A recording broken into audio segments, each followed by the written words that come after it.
Hi guys, welcome to ಅಮೃತ ಲೋಕ. ನನ್ನ mini ಲಾಗ್ಗೆ ನಿಮ್ಮೆಲ್ಲರಿಗೂ ಸ್ವಾಗತ.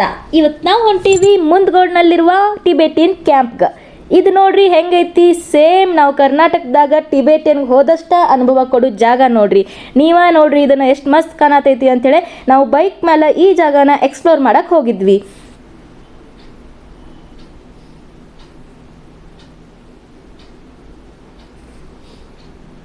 ಎಷ್ಟು ಚಂದ ಕ್ಲೈಮೇಟ್ ಐತಲ್ಲ, ಮಸ್ತ್ ಆಗಿತ್ತು. ಮಳೆಯೊಳಗೆ ಬೈಕ್ ಮೇಲೆ ಆರಾಮ್ ಎಷ್ಟು ಮಸ್ತ್ ಫೀಲ್ ಮಾಡ್ಕೊಂಡು ನಾವು ಈ ಜಾಗ ಎಕ್ಸ್ಪ್ಲೋರ್ ಮಾಡಿದ್ವಿಪ್ಪ ಅಂದ್ರೆ ಆ ಖುಷಿ ನಮಗಾಗೈತಿ. ನೀವು ಕೂಡ ಈ ಜಾಗನ ಎಕ್ಸ್ಪ್ಲೋರ್ ಮಾಡಿರಿ, ಎಷ್ಟು ಮಸ್ತ್ ಐತಂತ ನೋಡ್ರಿ.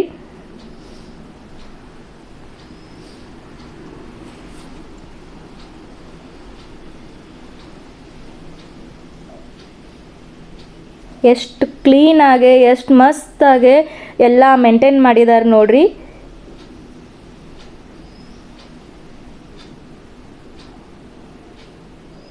ಇಲ್ಲೊಂದು ಮಸ್ತಾಗಿತ್ತು, ಇದನ್ನಷ್ಟ ಎಕ್ಸ್ಪ್ಲೋರ್ ಮಾಡಿ ಆಮೇಲೆ ಮತ್ತೆ ಹಾದಿಯೊಳಗೆ ನಮಗೆ ಈ ಜಾಗ ಸಿಕ್ತು ನೋಡ್ರಿ. ಎಷ್ಟು ಮಸ್ತಾಗಿತ್ತು.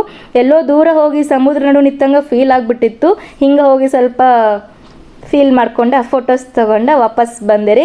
ಮನೆಗೆ ಬರೋ ಅಷ್ಟರೊಳಗೆ ನಾವಿವತ್ತು ಏನೋ ಪ್ಲ್ಯಾನ್ ಮಾಡ್ಕೊಂಡಿದ್ವಿ. ಮನೆಯೊಳಗೆ ಏರ್ ಫ್ರೈರ್ನಾಗ ಪಾವ್ ರೆಡಿ ಮಾಡಿ ಭಾಜಿ ಮಾಡಿ ತಿನ್ಬೇಕಂಥೇಳಿ. ಸೊ ಇದು ಹಿಟ್ಟು ರೆಡಿ ಆಗಿತ್ತು ನೋಡಿರಿ. ಮುಂಜಾನೆ ನೆನೆಸಿಟ್ಟು ಹೋಗಿದ್ನಿ, ಅದಕ್ಕೆ ಪಾವ್ ಮಾಡೋಕ್ಕೆ ಏರ್ ಫ್ರೈರ್ನಾಗ ಹಾಕಿಟ್ನಿ. ಅದಾದಮೇಲೆ ಅದ್ರ ಜೊತೆ ಪಿಜ್ಜಾ ಬೇಸು ರೆಡಿ ಮಾಡಿದ್ನಿ, ಪಿಜ್ಜಾನು ತಿನ್ನೋಣಂತ. ಇದೆಲ್ಲ ರೆಸಿಪಿ ನೆಕ್ಸ್ಟ್ ವ್ಲಾಗ್ನಾಗ ಹಾಕ್ತೀನಿ. Thank you, bye.